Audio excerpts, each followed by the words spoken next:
Bharatiya Janata party को सिर्फ यही काम रह गया है, कपड़े पर दावा ठोकना, मंदिर मस्जिद पर दावा ठोकना, जातिवाद पर दावा ठोकना, किसी की आस्था पर दावा ठोकना। इनको काम ही ये रह गया है, ये सिर्फ अभी इनको सिर्फ मुद्दों से भटकाना है। 2024 तक अभी देखते जाइए ये कितने बेगुनाहों को बिल्कुल सरासर जो गलत इल्जाम है उनमें फंसाने का काम करेंगे और जेल भेजने का काम करेंगे। अंधभक्तों का ज्ञान, मोदी जी की जुबान और बाबा रामदेव का सामान, कभी भी इस पर भरोसा नहीं करना चाहिए। भारत जोड़ो यात्रा की दूसरी तैयारी चल रही है और हमें अपना पूरा भरोसा है देश की जनता पर। हम 2024 में इनको मुंह तोड़ जवाब देंगे। न ही हम थके हैं, न ही हमारे हौसले टूटे हैं। जब एक चंद्रयान हम जमीन से कनेक्ट कर सकते हैं, हम उसको वहां भेज सकते हैं, तो क्या ईवीएम को हैंग नहीं कर सकते? सबसे बड़े भ्रष्टाचार तो भारतीय जनता पार्टी के लोग हैं।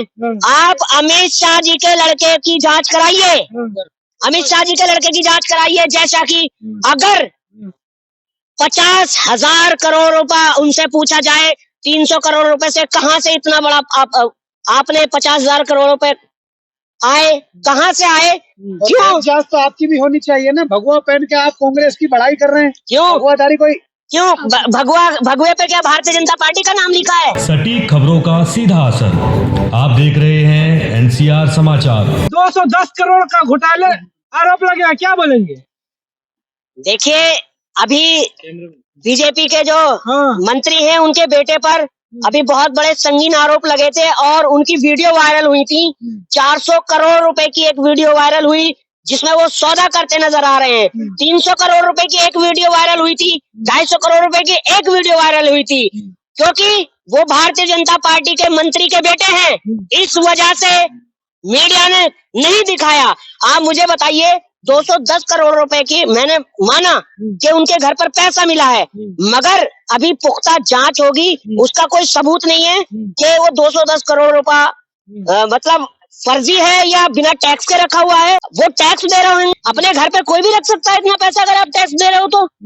वो कांग्रेस के एमपी हैं, इस वजह से उनको घेरा जा रहा है। और ये जो हमारे देश की गोदी मीडिया है, एक बार भी जरा सा क्यों नहीं चढ़ाया तोमर के जो बेटे हैं उनके ऊपर वीडियो 3 वायरल हो रही हैं। जब आपसे सवाल पूछा जाता है तो आप लोग वाटावाटी करने लगता है कि वो करता है तो हम भी करेंगे। अगर जो भ्रष्टाचार करेगा उसके ऊपर तो जांच होगी, तो फिर आप लोग मुंह छुपा क्यों रहे हैं? सबसे बड़े भ्रष्टाचार तो भारतीय जनता पार्टी के लोग हैं।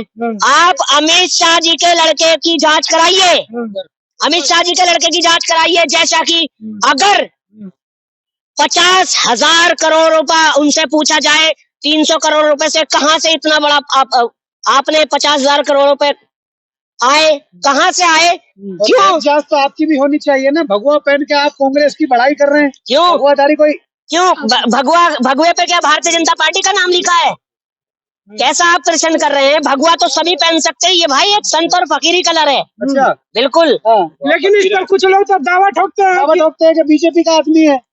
देखिए, भारतीय जनता पार्टी को सिर्फ यही काम रह गया है, कपड़े पर दावा ठोकना, मंदिर मस्जिद पर दावा ठोकना, जातिवाद पर दावा ठोकना, किसी की आस्था पर दावा ठोकना। इनको काम ही ये रह गया है, ये सिर्फ अभी इनको सिर्फ मुद्दों से भटकाना है। तो अगर जांच हो भी रही है और पैसा पकड़ा गया, तो फिर आप ऐसा क्यों बयान दे रहे हैं? कम से कम उसको जांच के दायरे में तो जान दीजिए ना। देखिए, मैं कह रहा हूँ ना कि बिल्कुल निष्पक्ष जांच हो। इसका मतलब ये नहीं है कि 210 करोड़ रुपए उनके पास उनके घर पकड़ा गया है तो जांच हो बिल्कुल और सही तरीके से जांच हो। अगर वो दोषी हैं तो उनके खिलाफ कार्रवाई होनी चाहिए। फिर बीजेपी के जो मंत्री के लड़के हैं उनकी भी जांच होनी चाहिए, या सिर्फ कांग्रेस के एमपी और एमएलए और विधायक जो हैं वही भ्रष्ट हैं? क्या आप बिल्कुल साफ सुथरे हैं? तो सबकी जांच होनी चाहिए। जब जांच की बात आती है तो आप लोग कूदने लगते हैं, बहुत छटकने लगते हैं। देखिए, भारतीय जनता पार्टी को 2024 तक अभी देखते जाइए ये कितने बेगुनाहों को बिल्कुल सरासर जो गलत इल्जाम है उनमें फंसाने का काम करेंगे और जेल भेजने का काम करेंगे। इनको डर है 2024 का, क्योंकि ये अपनी सत्ता हासिल करेंगे। इनको कैसी भी सत्ता हासिल करनी है। अगर कांग्रेस के बेईमान है, तो ये भी कोई दूध के धुले नहीं है। इनकी जांचें होने लगे, सीबीआई ईडी इनके घर पे पहुंचने लगे, तो सबसे ज्यादा धन इनके यहाँ निकलेगा। सेमीफाइनल जीत तो गया और 5 राज्यों में तो वो जीत गए ना अभी। देखिए, कोई सेमीफाइनल नहीं जीते हैं। 4,90,15,000 वोट हमें मिला, और हम देश की जनता के 5 राज्य की जो जनता है, हम उनके बहुत बहुत शुक्रगुजार हैं कि उन्होंने हमें इतना वोट दिया। और ये जो हुआ है, कहीं ना कहीं बहुत बड़ा खेला हुआ है। और मैं अपने विपक्षी नेताओं से सबसे यही कहना चाहूंगा, सुप्रीम कोर्ट जाना बंद करें, क्योंकि सुप्रीम कोर्ट इस पर कोई निर्णय नहीं लेगा। मैं आप सभी से ही विनती करता हूं कि सड़कों पर उतरें, ज्यादा से ज्यादा विरोध प्रदर्शन करें ईवीएम का, तभी जाके कुछ होगा। वरना बैठ जाइए 2024 में कितना ही भी कुछ कर लीजिए, जब तक हमारे देश के प्रधानमंत्री पर ईवीएम का वरदान है, आप कुछ नहीं कर सकते, कुछ नहीं हो सकता। मोदी जी का चेहरा चलते हैं, क्या बात कह रहे हैं? अजी, मोदी जी का चेहरा तो चलता है। मैं आपको एक बात बताऊं, देखिए, अंधभक्तों का ज्ञान, मोदी जी की जुबान और बाबा रामदेव का सामान, कभी भी इस पर भरोसा नहीं करना चाहिए। आप मुझे बताइए, मोदी जी का अगर चेहरा चलता है, मोदी जी ने कितनी गारंटी लाए थे 2014 से पहले कि प्रति वर्ष 2 करोड़ नौकरियां मिलेंगी, मिली। 100 स्मार्ट सिटी बनेंगी हर रोज, बनी। ITI बनाई जाएंगी, खुली जाएंगी, खुली नहीं खुली। आप मुझे एक बात बताएं, इन्होंने नोटबंदी की, क्या फायदा हुआ नोटबंदी से? कोई फायदा हुआ? देश कितना पीछे हो गया। जनता तो खुश है ना। कहाँ खुश है? सब खुश है भाई साहब, लाइनों में लग लग के कितनी मौतें हुई, और सिर्फ इन्होंने गरीबों की गुल्लकें फुड़वाई हैं। आप मुझे बताइए, कोई अमीर आदमी लाइनों में लगा हुआ मिला हो, या इनका सहयोगी? राहुल गांधी लगे, मोदी जी की माता जी लगी लाइन में। अरे सब ये दिखावा है भैया। देश की प्रधानमंत्री की माँ लाइन में लगी हुई है, उनको खुद को शर्म आनी चाहिए कि अपनी माता को एक, मतलब राजनीति के मुद्दे से अपनी माता को उन्होंने लाइन में लगा रखा है। तो आप ऐसे बोलते हैं, आप तेलंगाना में भी तो आपकी पार्टी जीती, वहाँ तो कोई भी ईवीएम पे सवाल नहीं उठाए, और भी पार्टी कहीं स्टैंड नहीं ले रही तमाम ईवीएम के मुद्दे पे, और आप स्टैंड ले रहे हैं। देखिए, भारतीय जनता पार्टी की पॉलिसी रही है, अगर 10 राज्यों में 2 राज्यों का लॉलीपॉप पकड़ा दे तो उस पर कोई फर्क नहीं पड़ता, कि हम पर मतलब इल्जाम भी नहीं आएगा, हम साफ सुथरे हो जाएंगे। तो आपको उन्होंने जिताया भाजपा ने। फिर आप एक बात बताइए, आप पत्रकार हैं, जब एक चंद्रयान हम जमीन से कनेक्ट कर सकते हैं, हम उसको वहां भेज सकते हैं, तो क्या ईवीएम को हैंग नहीं कर सकते? कहना चाहते हैं आप? सीधा सीधा बोलिए ना, क्या कहना चाहते हैं आप? मेरा सीधा सीधा यही सवाल है, भारतीय जनता पार्टी बेईमानी से जीती है, और 2 नंबर के काम से इन्होंने ईवीएम में घोटाला किया। 19 लाख ईवीएम जो गायब थी, वो कहाँ थी? क्या इसी दिन के लिए आपने बचा के रखी थी, ताकि घपला या घोटाला कर सके? और पार्टी की जो लाइन है, सुप्रिया सुले ने तो कहा है कि हमें तो कोई आशंका नहीं है, पार्टी लाइन तो कोई भी नेता आपका विरोध नहीं कर रहा। मैं आपसे ये पूछना चाहता हूँ, भारतीय जनता पार्टी के विधायकों की गाड़ियों में क्यों ईवीएम मिलती है, विपक्षी नेताओं की गाड़ियों में क्यों नहीं मिलती?